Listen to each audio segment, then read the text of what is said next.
औज़ुबिल्लाहिमिनश्शैतानिर्रजीम बिस्मिल्लाहिर्रहमानिर्रहीम। अस्सलाम वालेकुम। इस वीडियो के अंदर हम बात करेंगे about a very important data structure named as a stack. It's also an ADT, क्योंकि हम अपनी रिक्वायरमेंट के मुताबिक इसको डेवलप करते हैं और उसी लिहाज से फिर इसका इस्तेमाल भी किया जा सकता है।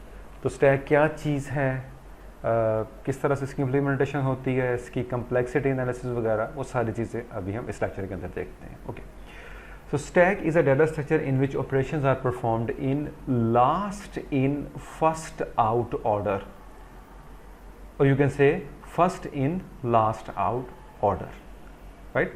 Normally it is called LIFO, last in first out. What does it mean? कि जो वैल्यू सबसे एंड पर आएगी या जो एलिमेंट सबसे एंड पर आएगा वो सबसे पहले सर्व होगा, वो सबसे पहले यूज़ किया जाएगा, और उसके बाद जो है जो उससे पहला सेकंड लास्ट एलिमेंट था उसको इस्तेमाल किया जाएगा, और जो एलिमेंट सबसे पहले आया होगा उसकी वैल्यू क्या होगी या वो कब सर्व होगा, बिल्कुल एंड के ऊपर। So that is why it is called in last in first out. Okay, अब एलिमेंट्स जितने भी इसके अंदर आने हैं वो सेम एंड से आते हैं, यानी एक ही एंड है स्टैक का, वहीं से आपने इंसर्ट करना है, उसी एंड से आपने वैल्यू को रिमूव करना है। So it is becomes like a bucket, कि जिसका सिर्फ एक ही जो है वो एंड है, वहीं से आपने वैल्यू रखनी है और वहीं से आपने उठानी है। बिल्कुल वैसे जैसे आप प्लेट्स का स्टैक बना रहे होते हैं, कि आपने अगर 10 प्लेट्स रखी हैं एक दूसरे के ऊपर, अब जो सबसे एंड पर आपने प्लेट रखी है वो सबसे ऊपर पड़ी है, अब आप उसको रिमूव करेंगे तो उससे नीचे वाली प्लेट को गेट करेंगे। अगर आपने सबसे नीचे वाली को खींचा तो ऊपर वाली सारी गिर सकती हैं, राइट? सो जो सबसे एंड पर आपकी प्लेट आई आप उसी को इस्तेमाल कर रहे हो, उसको सबसे पहले उठाएंगे, राइट? सिमिलरली आप कह सकते हैं जी कि स्टैक ऑफ सैक्स, ठीक है, कि सैक्स पड़ी हुई हैं एक के ऊपर एक है, तो सबसे ऊपर वाली उठाएंगे फिर नीचे वाले उठाएंगे। सैक्स स्टैक ऑफ बैग्स। सो कोई भी स्टैकिंग जो आप करते हैं वो सारी की सारी इसी आइडिया पर बेस होती है कि जो वैल्यू सबसे एंड पे आ रही है वो सबसे पहले उठाई जाएगी या इस्तेमाल होगी, राइट? अब ये आपके पास एक स्टैक है, ठीक है, अब इसका यही वाला जो है वो एंड है, यहीं से वैल्यूज आपकी आएंगी और यहीं से वैल्यूज आपकी रिमूव होंगी, राइट? सो लास्ट इन, अब ये लास्ट इन कौन सी है, ये 43, यानी ट्राई टू अंडरस्टैंड, सबसे पहले कौन सी वैल्यू आई होगी 25, यानी ये पहले नंबर पर आई, फिर दूसरे नंबर पर कौन सी आई होगी, ये वाली, ठीक है, फिर कौन सी आई होगी, ये वाली, फिर कौन सी आई होगी, ये वाली, फिर कौन सी आई होगी, ये 5th, फिर कौन सी आई होगी, ये 6th। तो 6th वैल्यू सबसे एंड पे आई है, right? So that is last in. लेकिन जब आप इसको निकालेंगे तो ये सबसे पहले निकलेगी। अगर आपने 25 तक पहुंचना है, इसको गेट करना है या निकालना है, तो what you have to do, you have to remove the upper n-1 elements, ठीक है ना? तो जो upper n-1 elements होंगे वो सारे के सारे आपको क्या करने पड़ेंगे, वो रिमूव करने होंगे। तो ये किस तरह की चीज़ बनती है, it is like a bucket, कि बकेट है आपके पास, उसके अंदर आप चीज़ें रख रहे हैं, तो जो सबसे एंड पर आप चीज़ें रखेंगे वो सबसे पहले आपको उठानी पड़ेगी। So that is what the idea of a stack, कि इस तरह से ये काम करता है।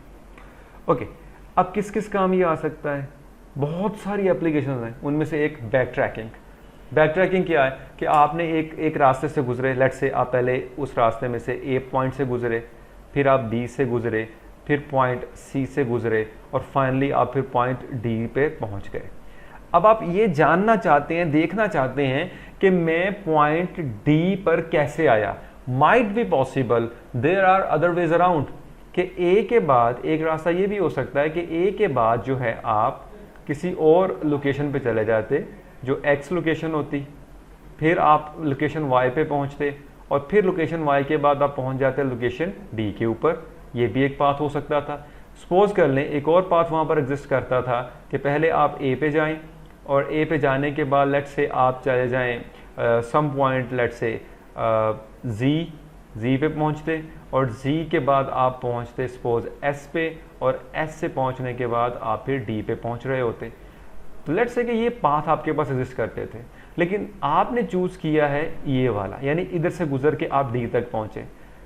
Now you wanted to know कि मैं किस रास्ते से आया हूं, तो what you have to do, you have to backtrack the things.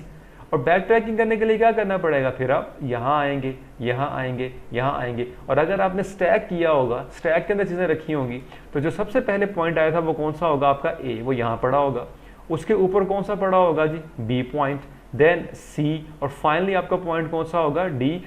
Now you can very easily back track the things कि मैं कहाँ से होकर आया हूँ, right. Now the back tracking is a really a thing which is used in operating systems. Android की बात कर लें आप, तो एंड्रॉयड में जब आप बैक बटन दबा रहे होते हैं तो क्या होता है, तो वह पीछे जा रहा होता है, या कोई भी और मोबाइल iOS वगैरह को ले लें तब भी क्या हो रहा होता है, यू आर मूविंग बैकवर्ड, तो बैक ट्रैकिंग हो रही होती है जितने पाथ आपने किए होते हैं, ठीक है. इसी तरीके से जो मेज गेम्स होती हैं उनमें भी यही चीज़ है कि आप किस रास्ते से वहाँ तक पहुँचे हैं, बैक ट्रैक करना तो आप वहाँ से कर सकते हैं, ठीक है. तो ये एक एप्लीकेशन इसकी हो गई. Then to reverse a string. Reverse a string क्या है कि आपने लेट से इनपुट में दिया ए बी सी, ठीक है. सो ए बी सी इनपुट में आया और आप इसको रिवर्स करना चाहते हैं कि ये प्रिंट हो किसमें, सी बी ए फॉर्म के अंदर, राइट. तो क्या तरीकाकार होगा जी, सिंपली क्या करें, ए आया है, ए को क्या करें, स्टैक में डाल दें, तो सबसे नीचे ए आ जाएगा, ऐसा ही होगा ना, क्योंकि पहले आपने डाला है. फिर किसको डाल दें, बी को, फिर किसको डाल दें, सी आया है, सी को डाल दें. इस तरह जितने भी कैरेक्टर आएंगे डाल दें. फिर क्या करें, गेट करना शुरू कर दें. पहले को गेट करें, प्रिंट करवा दें, फिर दूसरे को गेट करें, प्रिंट करवा दें, फिर तीसरे को पकड़ें और प्रिंट करवा दें. ऑटोमेटिकली स्ट्रिंग क्या हो जाएगी आपकी, रिवर्स हो जाएगी. सिंपल लॉजिक, कुछ सोचने की जरूरत नहीं, जस्ट यूज द स्टैक, तो वो आपका काम आसान कर देगा. Okay. Undo mechanism in text editors, MS word, PowerPoint, Excel, notepad, text pad, कोई भी आप टेक्स्ट एडिटर उठा लीजिए, हर एक के अंदर अनडू रीडू एग्जिस्ट करते हैं. वो कैसे कर रहे होते हैं काम, आप अगर क्लिक करके देखें आपको पूरी हिस्ट्री वो दिखा रहा होता है. How you maintain the history using the stack. Stack use हो रहा होता है और सारी वैल्यूज पड़ी होती हैं आपकी, जो सबसे रिसेंट आपने काम किया होता है वो सबसे टॉप पे पड़ा होता है. और जब आप अनडू करना शुरू करते हैं तो पहले उसको वो अनडू करता है, फिर उससे नीचे वाले को, and so on and so forth. तो स्टैक की प्रैक्टिकल इंप्लीमेंटेशन वहाँ भी आपको नजर आती है. सिमिलरली फाइल फोल्डर एक्सप्लोरर जो आपके होते हैं, माई कंप्यूटर आपने ऑन किया, फिर उसमें से आप ड्राइव में गए, ड्राइव में से आप फोल्डर में, subfolder, so on and so forth. तो ऊपर जो हमारे पास होता है वो बैक एंड फॉरवर्ड बटन आ रहे होते हैं. What they are maintaining, they are maintaining the stack, कि आप किस किस रास्ते से गए हैं, वही बैक ट्रैकिंग हो रही होती है. ओके. सिमिलरली जो इंटरनेट ब्राउजर्स होते हैं आपके, उनके अंदर भी वेबसाइट पे बैक फॉरवर्ड की जो सारी इंप्लीमेंटेशन है वो किसके अंदर हुई है, स्टैक डाटा स्ट्रक्चर के अंदर हुई है. तो इट बिकम्स अ एडीटी, क्योंकि जाहिर बात है अगर आप इंटीजर्स को डील कर रहे हो तो एडीटी आपने अपने लिहाज से बनानी है. आप फाइल फोल्डर्स का ट्रैक रख रहे हो तो इस एडीटी को उस लिहाज से करना पड़ेगा, and so on and so fourth, right. So these are the few applications of stack. Otherwise, it has a numerous other applications out there, right? Okay. अब इसके एंड्स की बात कर लेते हैं. It has only one end, simple. वहीं से आपकी वैल्यूज क्या होनी है, इंसर्ट होनी है, वहीं से मूव होनी है. That end is named as a top of the stack. ठीक है. क्यों उसको टॉप कहा जाता है, देखिए ना, वैल्यूज सबसे जो रिसेंट वैल्यू आनी है वो कहां पर होनी है, स्टैक के टॉप पे पड़ी होगी. That is the reason we call this pointer as a top. So the values are going to get from it, also inserted from it. So जो भी वैल्यू टॉप पर होगी उसको पॉइंट कर रहा होगा. Like over here the integers 43, over here the alphabets are there. तो mobile सबसे एंड पर आया तो मोबाइल ऊपर पड़ा हुआ है, ठीक है. So items are going to inserted or removed from on the top. यहीं से रिमूव होनी है, यहीं पे इंसर्ट होनी है. ओके. अब ऑपरेशंस कौन से हैं, so there are two operations again. Insert करेंगे या वैल्यू को रिमूव करेंगे. So the insert operation in the stack is named as push, right. Push queue के अंदर हमने देखा था कि क्यू के अंदर ये ऑपरेशन कहलाता था इन Q. But over here on the stack it is named as push. और ये काम क्या करेगा, it will insert an item on top. तो टॉप को आप इंक्रीमेंट करेंगे और वैल्यू को रख देंगे, ठीक है. The second operation is pop. It will remove the value. Q के अंदर क्या था, DQ. So it will remove the value, remove the items. लेकिन कहाँ से रिमूव करेगा? Since there is only one end, so obviously we have to remove value from that particular end which is top. तो top से आप value को get कर लेंगे। So push and pop, they are the two operations related to the stack, right? We are going to insert the value on the top of the stack. We are going to get the value from the top of the stack, right? Okay. So, example, we have inserted push 25. ठीक है? So 25 को जब आपने push किया है, तो ये कहाँ पे जाएगा? इस जगह पर. The top is pointing to this location. Next 99 को push किया, तो 99 इसके ऊपर आ जाएगा, top ऊपर चला गया. फिर हमने पॉप किया तो 99 रिमूव हो जाएगा, टॉप कहाँ चला जाएगा? वापस 25 के ऊपर। So this is how the stack works, simple, right? Okay, how many utility functions are there? Again two utility functions, is empty and is full. Definitely stack full होगा, ये डिपेंड करता है ना कि आप किस तरह का डाटा स्ट्रक्चर इस्तेमाल कर रहे हैं। If you are using array तो वो फुल होगा, वो खाली भी होगा, ठीक है? तो एम्प्टी इज एम्प्टी। अब हमारे पास सिर्फ एक ही पॉइंटर है, तो हमने सिर्फ टॉप को देखना है। अगर तो टॉप जो है वो ज़ाहिर बात है किसी चीज़ को पॉइंट नहीं कर रहा, तो वो खाली है, ठीक है? और इज एम्प्टी कब, कौन सा ऑपरेशन है, कब परफॉर्म होना है? ज़ाहिर बात है ये ऑपरेशन हमने पॉप करने से पहले परफॉर्म करना है, कि अगर अंदर वैल्यू ही नहीं है तो हम क्या करने जा रहे हैं वहाँ पर? So before getting the value, before removing the value, before popping the value from the stack, you should check either the stack is empty or not. Similarly, is full. This operation is associated with the push. कि element आप insert करने जा रहे हैं stack के ऊपर, क्या जो एलिमेंट आप इंसर्ट करने जा रहे हो उसके इंसर्ट करने की जगह भी है या नहीं है स्टैक में? अगर नहीं है तो you can not push it, right? तो ये दोनों ऑपरेशन यूटिलिटी फंक्शंस वहां पर आ जाएंगे, ओके? अब इम्प्लीमेंटेशन पर्सपेक्टिव के अंदर again as I said you can implement the stack with arrays, okay? अब होगी तो लीनियर अरे जो हमें नजर आ रही है फिजिकल व्यू के अंदर, बट लॉजिकली कैसे नजर आ रहा होगा? इस तरह से। Again data structure deal with the arrangement of data into the computers memory, तो एब्स्ट्रैक्शन इज देयर, यूजर को कुछ और समझ में आ रहा है, नजर आ रहा है, और हमने अंडरलाइन आर्किटेक्चर के अंदर क्या किया हुआ है? हमने सिंपल अरेज को यूज किया होगा। सो फिजिकल व्यू के अंदर let's say top is pointing to the 55, और लॉजिकल व्यू के अंदर 55 कहाँ नजर आ रहा होगा? Top of the stack, right? Now at the beginning top कहां पर होगा जी? -1 पर। क्यों? To indicate the empty stack. So is empty के फंक्शन के अंदर बड़ी सिंपल सी कंडीशन है, if top equal to -1, simple. तो स्टैक क्या है आपका? खाली है, ठीक है? और -1 पर क्यों पॉइंट कर रहा है? उसकी रीजन क्या है? क्योंकि टॉप ने होल्ड करना है किसी वैलिड इंडेक्स को, तो -1 is not a valid index, that is why we using -1 to indicate empty stack, right? Okay, अब जब इंसर्शन होनी है या डाटा पुश होना है तो क्या होगा? We have to increment the top, top को इंक्रीमेंट करें और एलिमेंट को पुश कर दीजिए।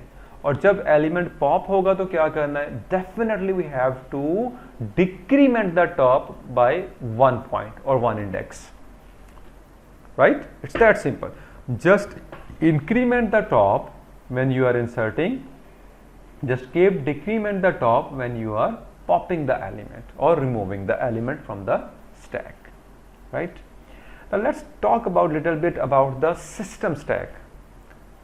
The system stack is being used by almost all the operating systems.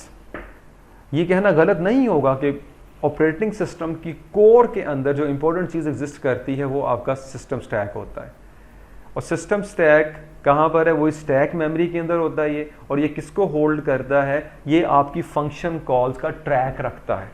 अब ऑल दो ये फंक्शंस जो आपके होते हैं उनके लोकल वेरिएबल्स, उनके पैरामीटर्स वगैरह, रिटर्न एड्रेस वगैरह कई इंफॉर्मेशन को रखता है, पूरे का पूरा फ्रेम ये स्टोर करता है।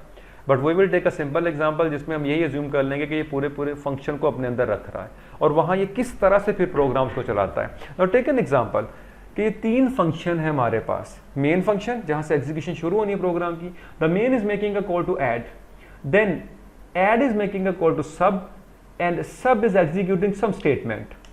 अब ये एग्जीक्यूशन कैसे होगी? You all know very well with reference to the programming concepts कि आपका मेन फंक्शन जब बंद हो जाता है, और नॉर्मली मेन फंक्शन के एंड के ऊपर हमने रिटर्न 0 या एग्जिट 0 लिखा होता है, जो कि 0 का स्टेटस इंडिकेट करता है कि it's a normal termination. I am talking about with reference to the C++। तो वहां पर क्या होता है कि अगर आपका मेन पहले ही एग्जिट हो जाए, यानी कोई प्रोग्राम चल रही है और मेन पहले एग्जिट हो जाए, तो प्रोग्राम पूरे का पूरा क्या करता है, आपका क्रैश हो जाता है, टर्मिनेट हो जाता है। सो हमने मेन को बचा के रखना है कि मेन तब तक टर्मिनेट ना हो जब तक उस प्रोग्राम के अंदर बाकी जो फंक्शन कॉल हुए हैं या बाकी फंक्शनैलिटीज जो हुई हैं वो पूरी नहीं हो जाती। तो ये काम हम कैसे करेंगे, किस तरह से ये काम हो सकता है? सबसे पहले मेन को बचाना है तो बेसिकली ये सिस्टम स्टैक यूज किया जाता है। मेन कॉल हुआ, मेन को स्टैक के ऊपर पुश कर दिया जाता है। Now main is there with all its variables, return values and whatever, वो सारा कुछ यहां पर होगा। That is not a point of discussion, ठीक है। तो यहां पर वो सारा कुछ आ जाएगा। मेन यहां पे आ गया, टॉप ने मेन को पॉइंट करना शुरू कर दिया। अब मेन ने ऐप कॉल किया है ऐड को, तो क्या होगा जी, ऐड इसके ऊपर पुश हो जाएगा। Now you can understand the importance of stack. Main अब तब तक एग्जिट नहीं हो सकता जब तक क्या नहीं हो जाता, ये ऐड रिमूव नहीं हो जाता। और अगर ऐड ने किसी को कॉल कर लिया है तो ऐड भी यहीं पे रुकेगा। क्या होगा जी, सबट्रैक्ट कॉल किया उसने, सबट्रैक्ट इसके ऊपर पुश हो गया, ठीक है। अब जब तक सबट्रैक्ट फिर ऐड अपनी एग्जीक्यूशन पूरी नहीं कर लेते, मेन अपनी एग्जीक्यूशन पूरी करके एग्जिट नहीं हो सकता। इसलिए तो वो रिटर्न एड्रेस और रिटर्न वाली चीजें सारी की सारी इसमें पड़ी होती हैं कि जब ये कंट्रोल वापस आए तो अगली स्टेटमेंट चलनी शुरू हो जाए, ठीक है।